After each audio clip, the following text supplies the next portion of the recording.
Okay, well, I'm working on a couple of things right now. I've got a new album coming out in August called How About Now?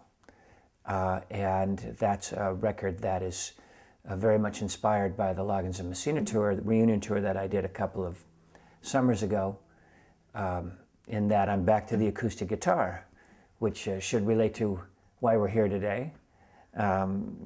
Writing with acoustic guitar and playing with acoustic guitar shifts my writing and takes me into different places rather than writing with keyboard players or writing on electric guitar.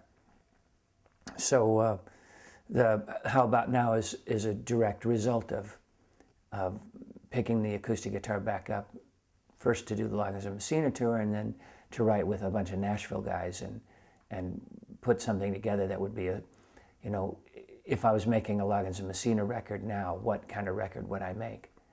And so that's where I went with that. And I've just been offered another children's album with, excuse me, I'll do that one again. I've just been offered another children's record with Disney.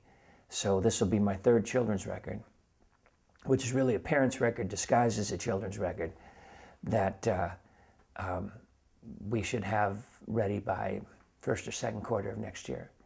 So I'm looking forward to getting back in the studio and doing that. And again, that'll be an acoustic guitar-centered record. That'll be a much simpler record than a more pop record. So I'm excited about that. And I'm about to launch a summer tour. So I'm back on the road for June, July, August. And that's always good to get out and get back in touch with the fans and play the music live. That's a big part of who I am and what I do, what I love to do. So I'm looking forward to that. Well, when I started as a songwriter, my major influence originally was Bob Dylan, just as far as melodic form and lyric content. And then when Lennon and McCartney came along, we all traded in our acoustic guitars for electric guitars and started bands. And again, as a songwriter, Lennon and McCartney influenced my song form, verse, bridge, chorus, strong melodies, especially strong melodies, and influenced production. And that was the beginning of me starting to think about taking my music into the studio. My first rock and roll band was big into Buffalo Springfield and Moby Grape. And so I did a lot of homework on them. And my lead guitar style is very much influenced by Stephen Stills and the note choices and modalities that he works in. I still hear in my head when I take off. Especially, I did a guitar solo with the Loggins and Messina reunion tour on a song called Vahivila, and I saw that in that genre, I definitely lent on the style that I'd learned as a teenager, and that was basically Neil and Stephen from the old Buffalo Springfield days.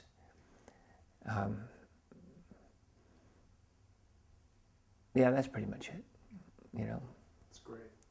I think as a finger picker on the acoustic guitar, Tim Hardin was probably my earliest influence, and Danny's song is very much influenced by early Tim Hardin work.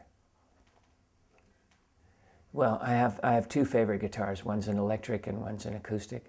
I have a Taylor acoustic that was made for me that I love.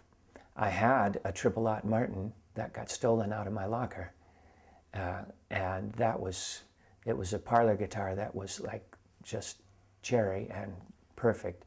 And I had a Gretsch Country Gentleman that was owned by Neil Young, who bought it from Stephen Stills. Jimmy Messina bought it from Neil, and I bought it from Jimmy, and it got stolen.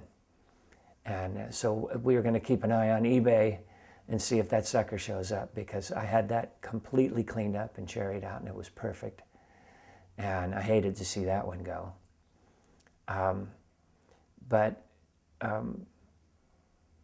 over the years, you as a player, you latch into different guitars based on the sound you're after and the kind of thing you're doing. And electrically, I still love my Fender Stratocaster. That I have a 50s reissue that's that sort of T-bird baby blue, and it's been hot rodded a little bit with the pickups, and it's got that real thin neck on it that for me is perfect for feeling at home. And it's a neck I understand now that you can't find anymore. That it's actually a vintage neck. So I didn't realize that necks were that big a problem. So I have to really be careful with this guitar. I take it on the road, and I've been playing it for years on the road, and I'm thinking maybe I should, lock it up and take care of it, which is a drag because guitars are to be played. I'm at odds with that. It's like if I take it on the road and it breaks, I'm in trouble. But I would like to keep playing it. That's where the fun is. Well, I have a love-hate relationship with my guitar. I've never really learned to play it as well as I wish I had, and I'm continually trying to push myself to learn more about it. And as a songwriter, I have to continually learn more about tunings, learn more about chords, so that I can find things that tweak my ear and push me into new territory. The guitar for me has always been a collaborator in my writing. That I'll start off with an idea and my fingers will play something that I hadn't expected, and the next thing I know, I'm headed off in another direction.